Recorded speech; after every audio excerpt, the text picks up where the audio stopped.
नमस्कार मुलांनो, आज आपण इयत्ता 7वीचा सामान्य विज्ञान विषयातील पाठ क्रमांक 10 आपत्ती व्यवस्थापन ह्या पाठाचा अभ्यास करणार आहोत. आपण मागच्या भागामध्ये सुद्धा याच पाठाचा अभ्यास केला. आपण मागच्या भागामध्ये काय पाहिलं तर आपत्ती व्यवस्थापन म्हणजे काय आणि नैसर्गिक आपत्ती म्हणजे दुष्काळ ही नैसर्गिक आपत्ती आहे आणि त्याची कारणे कोणती आहे दुष्काळाची आणि दुष्काळाची तीव्रता कमी करण्यासाठी आपण कोणती उपाययोजना केल्या पाहिजेत याची आपण माहिती घेतली. आपण आजच्या भागामध्ये काय पाहणार आहोत तर ढगफुटी. नैसर्गिक आपत्ती ढगफुटी म्हणजे काय आणि त्याचे परिणाम कोणते होतात ह्याची आपण माहिती घेणार आहोत. आणि महापुराचे परिणाम कोणते आणि त्याच्यावर उपाययोजना काय आहेत याचा आपण अभ्यास आजच्या भागामध्ये करणार आहोत. मुलांनो, मला तुम्ही सांगा की पाऊस कसा पडतो. तुम्हाला तर माहिती आहे, आपण 6वीच्या वर्गामध्ये पण शिकलेलो आहोत. जलचक्रामुळे पाऊस पडतो. म्हणजे जलचक्र म्हणजे काय तर काय होतं, सूर्याच्या उष्णतेमुळे काय होतं तर समुद्राच्या पाण्याचे बाष्पीभवन होऊन काय होतं ते वाफेचे ढग तयार होतात आणि मग ते ढग वर जाऊन काय होतात वर जाऊन पाण्याची वाफ वर जाऊन काय होते तर त्याचे ढग तयार होतात आणि मग ते ढगांना थंडावा मिळाला तर काय होतं म्हणजे त्यांचं संगणन होऊन काय होते तर पाऊस पडतो. काय होतं तर ढगामधून पाऊस पडतो. थंड झाल्यामुळे काय होतं तर पाऊस पडतो. आणि मग हा पाऊस काय पडतो, पाऊस पडल्यामुळे काय होतं ते पावसाचे पाणी नद्यांमध्ये, नाल्यांमध्ये, तळ्यामध्ये म्हणजे नद्यांमध्ये येतं आणि मग हे नद्यांचे पाणी म्हणजे कुठे मिळतं तर समुद्राला मिळतं आणि पुन्हा हीच प्रक्रिया चालू होते. पण मुलांना तुम्हाला माहिती आहे का म्हणजे काही वेळा म्हणजे ह्या जलचक्रातून जो पाऊस पडतो तर काही वेळा पाऊस देणाऱ्या ढगातून खाली आलेले पाणी पावसाच्या स्वरूपात जमिनीवर न पडता जमिनीकडील उष्ण तापमानामुळे त्याची परत वाफ होऊन ती त्या ढगातच सामावली जाते. काय होतं काही वेळा पाऊस देणाऱ्या ढगातून खाली आलेले पाणी पावसाच्या स्वरूपात जमिनीवर पडत नाही तर ते काय होतं तर जमिनीकडील उष्ण तापमानामुळे काय होतं त्याचे परत वाफ तयार होऊन ती त्या ढगातच सामावली जाते. मग काय होतं परिणामी त्या ढगात वाफेचा अधिक साठा होतो. काय होतो अधिक वाफ जास्त जमली जाते ना ती, त्याच्यामुळे काय होतं त्या ढगात वाफेचा अधिक साठा होतो. शीघ्र संघनन क्रियेमुळे काय होतं अचानक एखाद्या विशिष्ट व लहान अशा भूभागावर सुमारे 100 मिलीमीटर प्रति तास किंवा त्यापेक्षाही अधिक प्रमाणात पाऊस पडतो. काय होतं की शीघ्र संघननामुळे काय होतं तर अचानक एखाद्या विशिष्ट व लहान अशा भूभागावर सुमारे 100 मिलीलीटर प्रति तास किंवा त्यापेक्षा अधिक प्रमाणात पाऊस पडतो. याला काय म्हणतात ढगफुटी म्हणतात. ढगफुटी म्हणजे क्लाउड बर्स्ट. काय म्हणतात ढगफुटी म्हणतात. मग त्या ढगफुटीमुळे काय परिणाम होतात ते आपण आता पाहूया. तर ढगफुटीचे परिणाम आपल्या जीवनावर खूप मोठ्या प्रमाणावर होतात. कारण जिथे ढगफुटी होते तो भाग संपूर्ण जलमय होतो. म्हणजे ढगफुटी होते त्यामुळे खूप पाऊस पडतो आणि त्याच्यामुळे काय होतं सगळं म्हणजे जिथला जो परिसर असतो जिथे ढगफुटी होते तो संपूर्ण जलमय होतो आणि मोठ्या प्रमाणामध्ये काय होतं तर जीवित आणि वित्तहानी होते. त्यामुळे मग आता आपण काय करायचं असं जर म्हणजे आपण कोणती दक्षता घ्यायची समजा जर ढगफुटी होणार म्हणजे झालेली आहे किंवा म्हणजे आता खूप पाऊस पडतोय ढगफुटी होण्याची म्हणजे हे आहे ढगफुटी होऊ शकते तर त्याच्यासाठी आपण काय करायचं तर आपण एक सुरक्षित जागी जायचं. कुठे सुरक्षित जागी जायचं आणि इतरांना सुद्धा सुरक्षित जागी जाण्यासाठी मदत करायची. तर ढगफुटी झाल्यावर काय होतं खूप पाऊस पडतो आणि मग काय होतं पाण्याचा म्हणजे ह्याच्यामुळे काय होतं तर डोंगर खचणे, टेकड्या खचणे असे प्रकार सुद्धा होतात.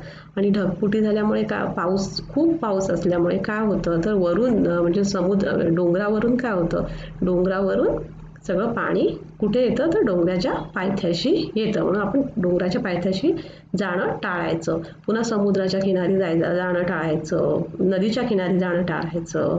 म्हणजे जिथे जिथे पाण्याचे जास्त पाणी भरू शकते अशा ठिकाणी आपण जाणं टाळायचे. म्हणजे अशी आपण दक्षता घेऊ शकतो.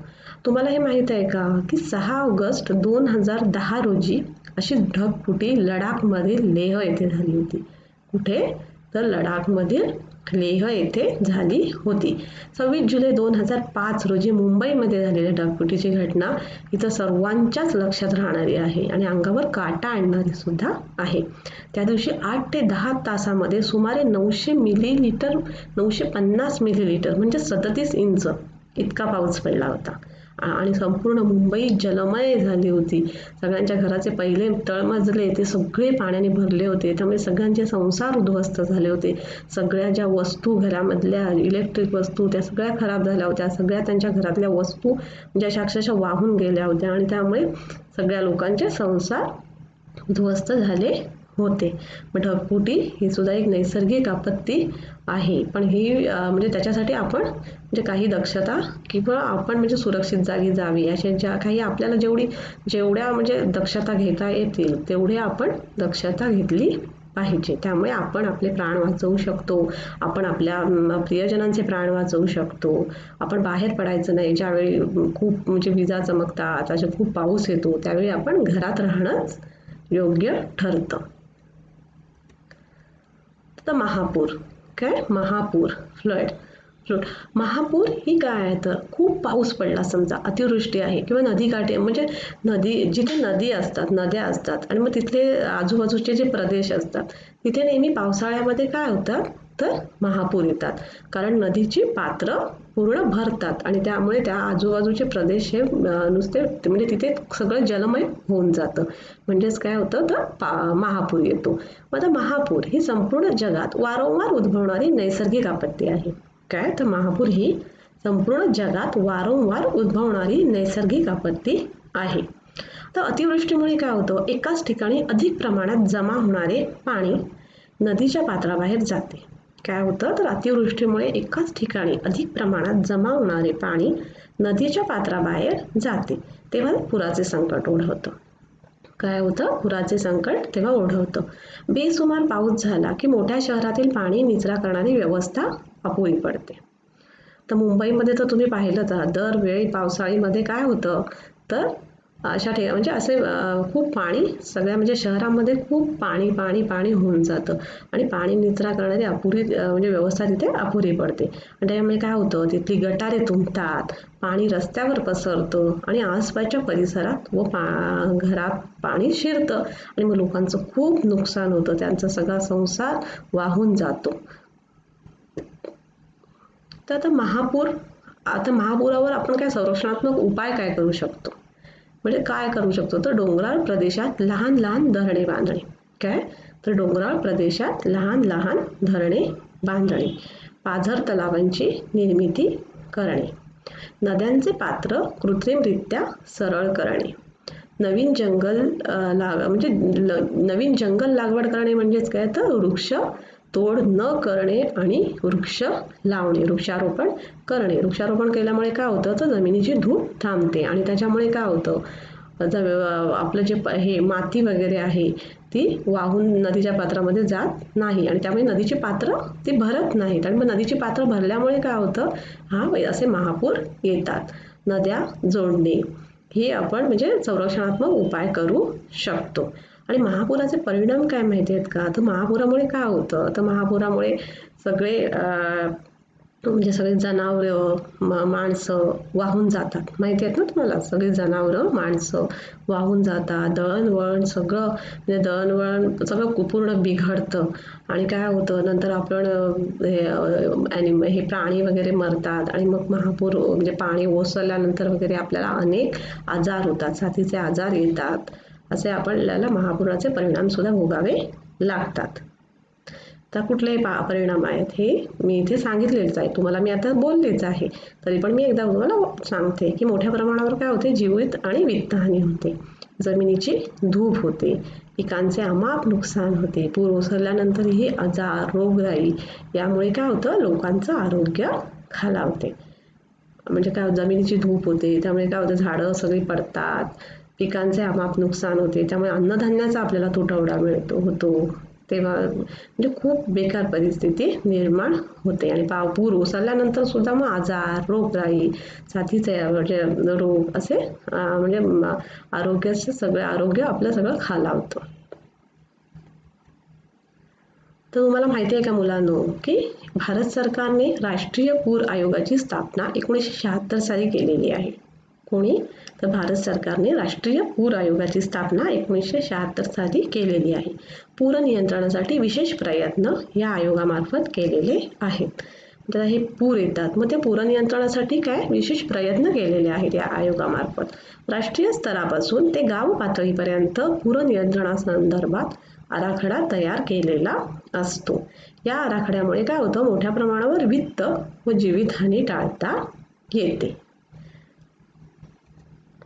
तर आज आपण काय शिकलो मुलांनो, तर आज आपण नैसर्गिक आपत्ती, महापूर आणि ढगफुटी आणि महापूर हे आपण म्हणजे या नैसर्गिक आपत्तीची कारणे कोणती आणि त्याच्यावर कोणत्या परिणाम काय होतात आणि उपाययोजना कोणत्या केल्या जातात. तर ढगफुटीमुळे काय होतं, तर ढगफुटीमुळे पूर्ण म्हणजे खूप पाऊस पडून सगळे जिथे ढगफुटी होते तो परिसर सगळा जलमय होतो.